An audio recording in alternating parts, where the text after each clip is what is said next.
परिवार, सब चीज़, घर, गाड़ी, बंगला, सब चीज़ था। उसके बाद मैंने देखा कि मैं बहुत पीछे आगे निकल गया हूँ, लेकिन हमारे लोग बहुत पीछे रह गया। लोग चांद पे घर बनाने के लिए सोच रख रहा है, लेकिन आज भी इस धरती पर हमारे लोगों के रहने के लिए घर नहीं है।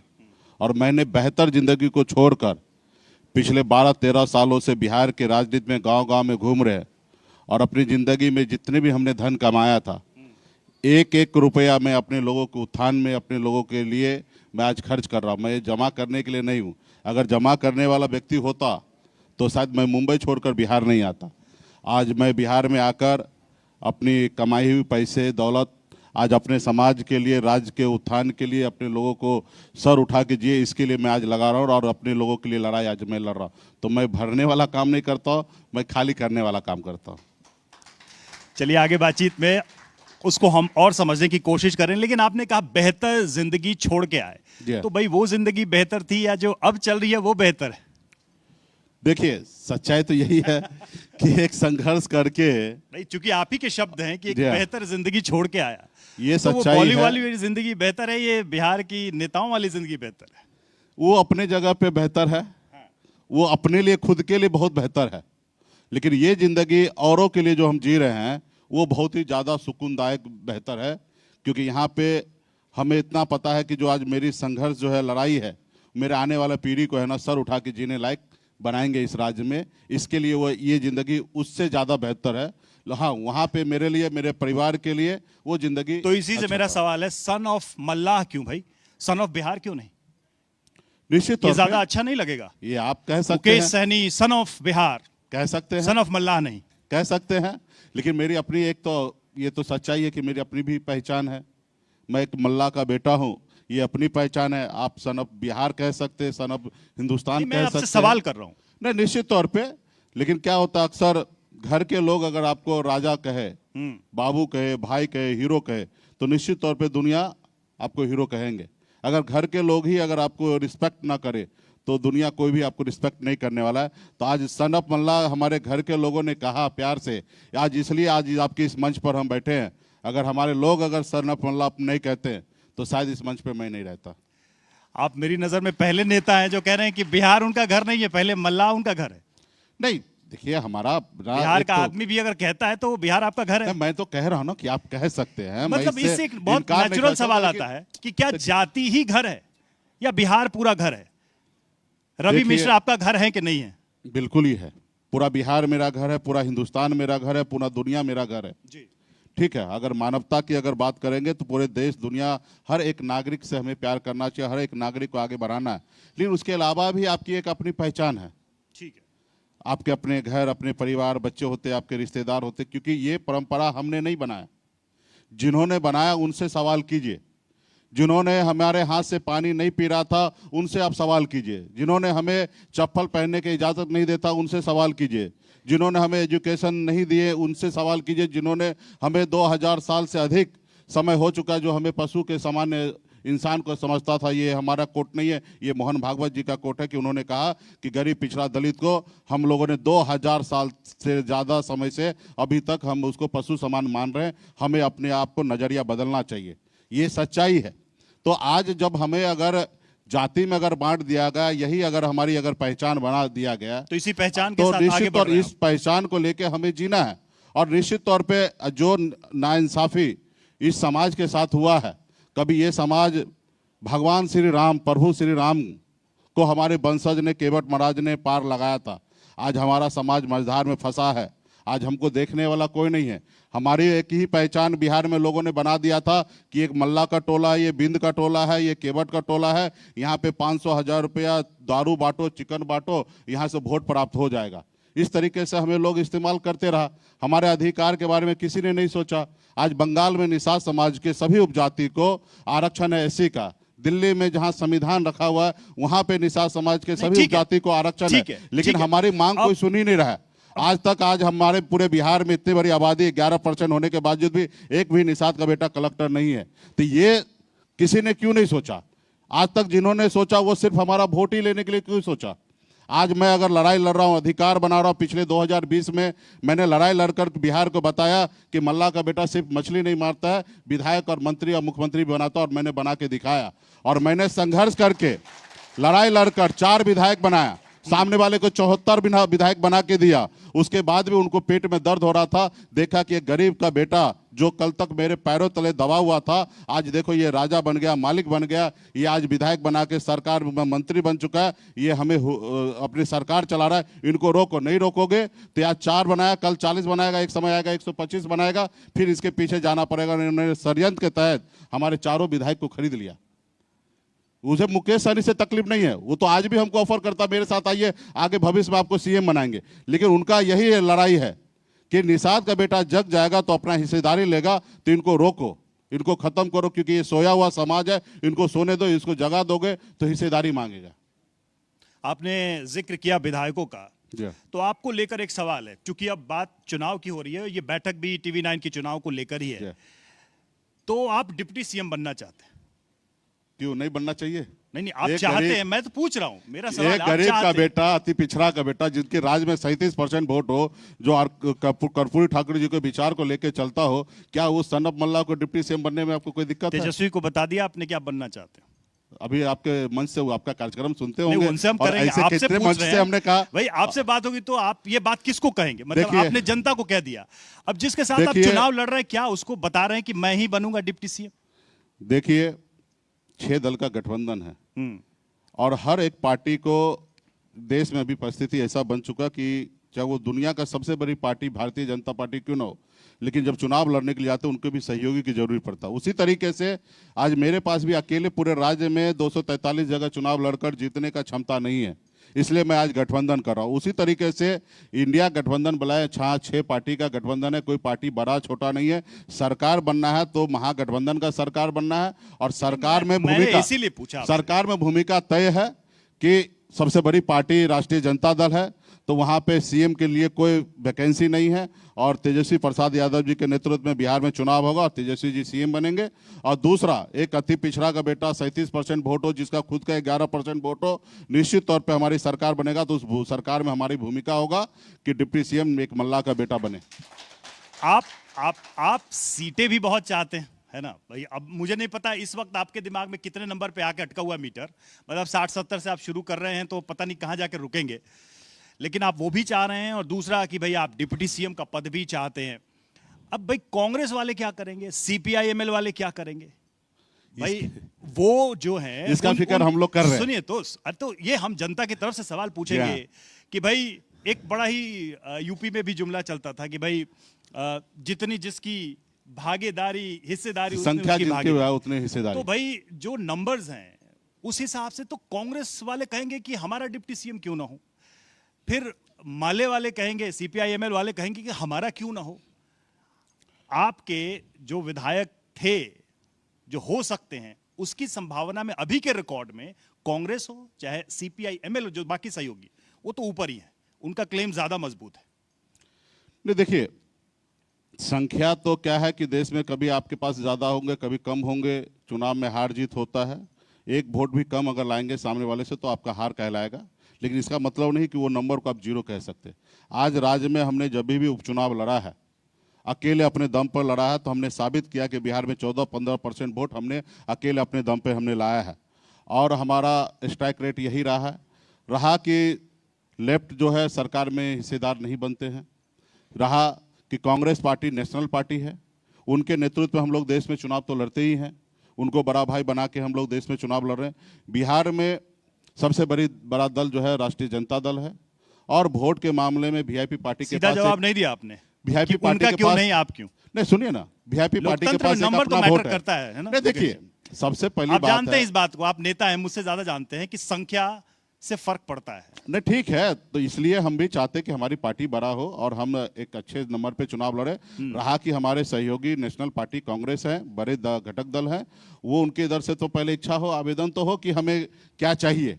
रहा कि नंबर की बात है, संख्या सीट पे लड़ने, तो मैं आपको आश्वस्त करता हूं कि मुकेश सहनी से है ना ज्यादा सीट पर कांग्रेस लड़ेंगे, ज्यादा पे लड़ेगी। हाँ, तो मुकेश सहनी कितने पे लड़ेंगे, चलिए वो भी बता दीजिए। वो डिसाइड हो जाएगा हमारे मीटर अभी कहां तक पहुंचा है, मैं यही जानना चाह रहा हूं, कहीं तो मीटर भी पहुंचा होगा आपका। मीटर बहुत अच्छे नंबर पे पहुंचा हुआ है। और 60 हमको सरकार बनाना है। 60 सीट के लिए मायने नहीं रखता है।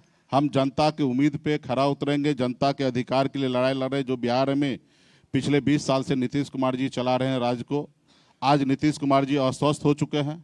आज राज्य जो है सही से नहीं चल पा रहा है। ब्यूरोक्रेट जो है हावी हो चुका है, भ्रष्टाचार बढ़ चुका है, लॉ एंड ऑर्डर पूरा खत्म हो चुका है। और बिहार के जनता इस बार है हम लोगों पे मौका देंगे और हम लोगों को आशीर्वाद देंगे और हम लोग मजबूती से सरकार बनाएंगे और सरकार बना के जनता की उम्मीद पे हम लोग खरा उतरेंगे और जनता के लिए काम करेंगे। रहा कि ये इंटरनल पॉलिसी जो है ना, ऑलरेडी इंडिया गठबंधन का कोऑर्डिनेशन कमेटी बना हुआ है। नहीं, ये वहां देखिए, पे तेजस्वी प्रसाद यादव जी अध्यक्ष है, बाकी लोग सदस्य हैं और बहुत जल्दी ये फार्मूला जो है सबसे वो स्मार्ट बहुत जल्दी सॉल्व हो ट्रेडिशनल जाएगा। आंसर है पॉलिटिक्स में। ये हम लोग सालों से नेताओं से सुनते रहे हैं। ये आपका उत्तर नहीं है। ये मैं अगर यही सवाल बीजेपी एनडीए से करूंगा तो वही उत्तर आएगा। लेकिन क्या है ना कि आपके जो वोटर्स हैं या जिनको आप कह रहे हैं कि भाई हमारे समाज, वो अपेक्षा रखते हैं और वो ये सोचते होंगे कि भाई आपकी भागीदारी, हमारे समाज की भागीदारी ज्यादा हो। जैसा आपने कहा कि भाई क्यों ना बने, ये सवाल उठाया।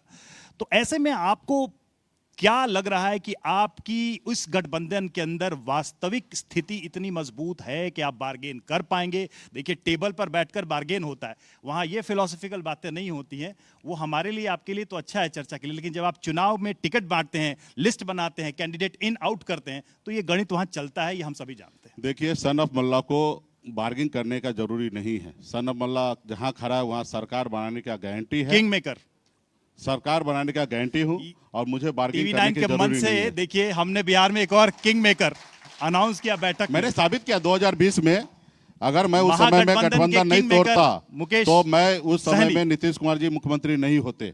अगर यहाँ हम समर्थन नहीं देते तो नीतीश कुमार मुख्यमंत्री नहीं होते। तो इस बात का गारंटी, और आज जहाँ है वहाँ सरकार बनना है और यहाँ पे बार्गिंग करने की आवश्यकता नहीं। तेजस्वी प्रसाद यादव जी हमारे छोटे भाई हैं और मजबूती से हम लोग बिहार में आदरणीय लालू प्रसाद यादव जी का विचार को एडॉप्ट करके आगे बढ़ रहे हैं और हम लोग सरकार बनाएंगे। गठबंधन में कभी, चलिए ये कंटिन्यू होता है, इस चुनाव के बाद भी आप लोग अच्छा करते हैं, क्या ऐसा हो सकता है कि मुकेश सहनी सीएम भी बन जाए? क्यों, मैं सवाल पूरा कर लूं, क्योंकि नीतीश कुमार के साथ जीतन राम मांझी, एक दलित समाज से आया व्यक्ति, मुख्यमंत्री की गद्दी पर बैठता है। ठीक है, वो जो स्थिति हुई, लेकिन इतना तो हुआ कि एक यात्रा तय होती है और कहीं ना कहीं उनके समाज को लगता है कि हम एम्पावर्ड हुए। ये होप कहीं है दिमाग में, या इसको आप असंभव मानते हैं तेजस्वी के साथ? क्योंकि यहां तो या तो तेजस्वी के दल से ही कोई सीएम बनेगा, राजद से ही सीएम बनेगा, आप खुद कह रहे हैं वहां वैकेंसी नहीं है। क्यों नहीं है वैकेंसी? मैंने अपने आप को समझा लिया, एक्सेप्ट कर लिया है। अच्छा, कि हमारे गठबंधन का नेता तेजस्वी प्रसाद यादव जी होंगे, मुख्यमंत्री होंगे। और मैंने सपना जरूर देखा कि आने वाला हमारा पीढ़ी निषाद मल्ला का बेटा बिहार का मुख्यमंत्री बने। ये सपना हमने देखा है। रहा कि अभी वहाँ पे हमने एक्सेप्ट कर लिया कि हमारा छोटा भाई के पास गद्दी होगा और सीएम के कुर्सी पे वो बैठेंगे। राज्य के लिए अच्छे बुरा सब चीज़ वो सोचेंगे और अच्छे से राज्य को चलाएंगे। और हमसे जितना होगा उतना सहयोग करके, सारथी बन के, अपने अनुभव का पूरा इस्तेमाल करते हुए और तेजस्वी के साथ पीछे खड़ा रहकर और राज्य को आगे लेके जाएंगे। आपके बारे में बहुत सारे सवाल तो चलते रहते हैं पॉलिटिकल मार्केट में, और हमारे एक मित्र ने ही ये कहा कि भाई उनसे ये सवाल पूछिएगा कि अगली मछली किसके साथ खाने वाले हैं? क्या तेजस्वी के साथ खाने वाले हैं, या फिर ये प्लेट, टेबल और साथ का जो खाने वाला इंसानों को वो बदल जाएगा? तो यही, क्योंकि डिमांड अगर पूरी नहीं होती है तो क्या ये हो सकता है कि मुकेश सहनी अपने पूरे समाज को लेकर कहीं और चले जाएं? क्योंकि हमने आप ही के मुंह से तेजस्वी के खिलाफ अच्छा खासा बयान सुना हुआ है और स्थितियां बदली तो आप अब इधर आ गए। देखिए, ये तो अभी ये मान के चलिए कि सच्चाई तो ये है कि आज हम तेजस्वी जी के साथ हैं और इससे पहले भी मछली उनके साथ खाएं और आप भी और हम भी उम्मीद करें कि आगे भी साथ में खाएंगे। लेकिन ये तो सच्चाई है कि एक मल्ला का बेटा के पास इतना पावर आ चुका है कि बहुत सारे लोग इंतजार कर रहे कि मेरे साथ बैठकर खाने के लिए मछली। ये तो पावर तो बन चुका है। यही तो निश्चित तौर पे वो सोचे, मतलब ऑफर है, इसका मतलब वो सोचे, कह रहे कि बहुत लोग चाह रहे हैं, इसका मतलब कहीं से ऑफर है। तो आप भी मान रहे ना मछली कि वो चाह रहे हैं कि वो हमारे साथ खाएं। अब वो उनका कितना मनसा पूरा होगा वो समय बताएगा। बाकी हम जहां हैं वहां मजबूती से हैं और हम उम्मीद करते हैं और आप भी शुभकामना बनाए रखिए कि जहां है उनके साथ मछली। लेकिन आप मछली खाते हैं, कांटा कहीं और फंस जाता है। यही तो है समस्या ना। हम मछली हम खाते, कांटा दिल्ली तक चुभता है। तो यही तो सन ऑफ मल्ला का अपना एक ताकत है। लेकिन इससे अलग चूंकि मैं जब आपको देखता हूं तो देखिए, बिहार में ऐसा हो रहा है कि युवा नेता, नए चेहरों की एक लहर धीरे धीरे आ रही है भाई। एक पूरी चेन देख रहे हैं हम भाई। पीके अलग कैंपेनिंग कर रहे हैं, चिराग पासवान हैं, तेजस्वी यादव हैं, तेज प्रताप है, उनका नाम आप नहीं ले रहे हैं लेकिन वो भी हैं, है ना, युवा नेता तो वो भी हैं बिहार के, जरूर। है ना, और आप भी हैं। तो कई बार मैं सोचता हूं कि वो युवा जो यहाँ की बदहाली से माइग्रेट होके कमाने खाने बाहर जाता है और फिर जब वो वापस आता है तो वही बिहार की घिसी पिटी राजनीति करता है, मतलब वही जाति वाली। बिहार की राजनीति कोई क्यों नहीं करता है? मुझे इसका उत्तर आपसे चाहिए। क्यों? क्योंकि आप पुरानी पीढ़ी के नहीं हैं, आप बॉलीवुड में एक बेहतर जीवन जी रहे थे, आप पढ़े लिखे हैं, एजुकेटेड हैं, आप इस अपनी सोसाइटी एंड इंक्लूसिव सोसाइटी, मतलब पूरे बिहार के समाज को देख पाते हैं। लेकिन आपके जैसा व्यक्ति भी आकर उसी मतलब ऑर्थोडॉक्स लाइन जो है पॉलिटिक्स की, उसको ज्वाइन कर लेता है। क्यों? क्या मजबूरी है? देखिए, अलग लाइन कहीं क्यों नहीं पे खींच कोई पा रहे? परंपरा चल रहा है तो एक झटके में उसको खत्म नहीं कर सकते हैं। पीके तो कह रहे हैं कि मैं खत्म कर रहा हूं, आप उनकी लाइन देखिए पॉलिटिक्स। पीके के बारे में आप जानते होंगे, समझते होंगे, तो उन्होंने करियर को कहाँ से स्टार्ट किया? हिंदुस्तान से बाहर से।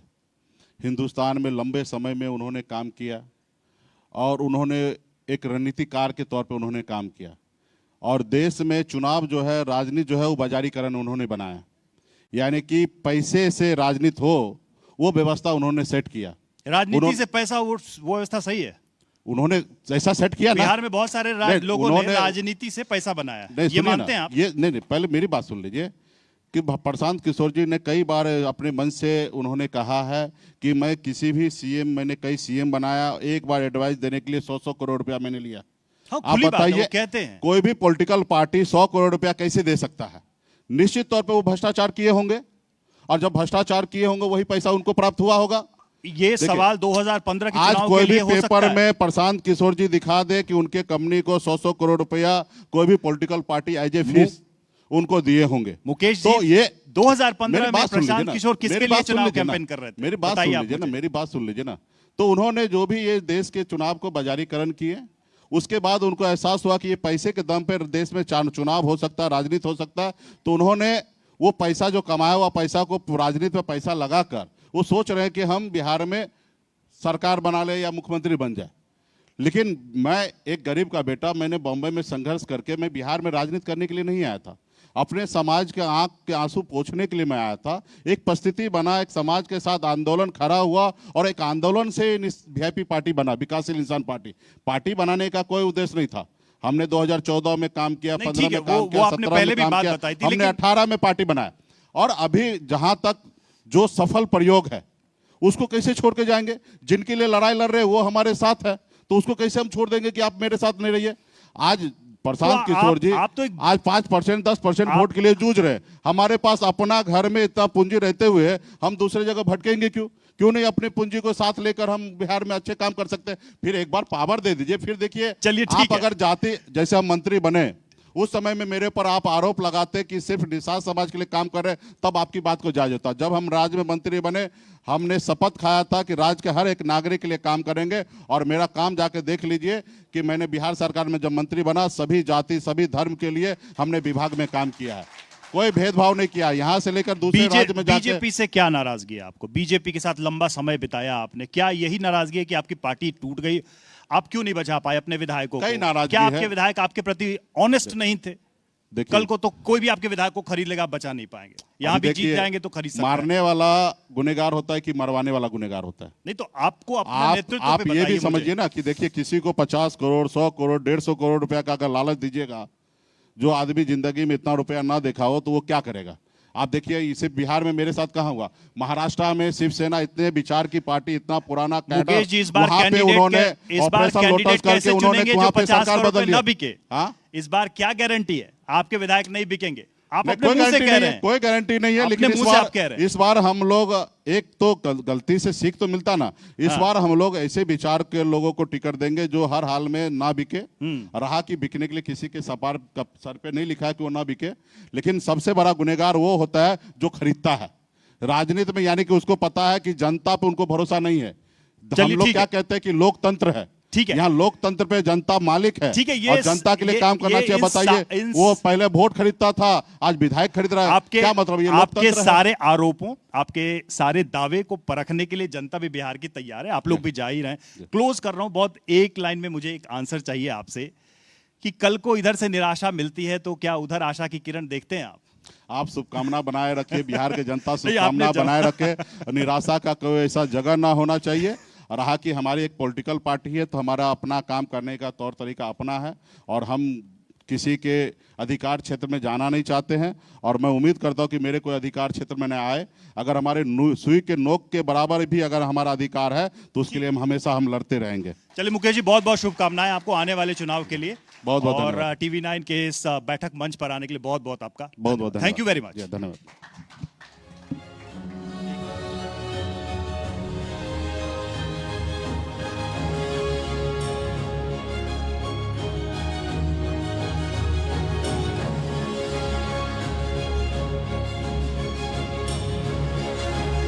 धन्यवाद मुकेश सहनी जी। अब मैं बुलाना चाहूँगी इनको फेलिसिटेट करने के लिए पंकज कुमार, हमारे एग्जीक्यूटिव एडिटर को।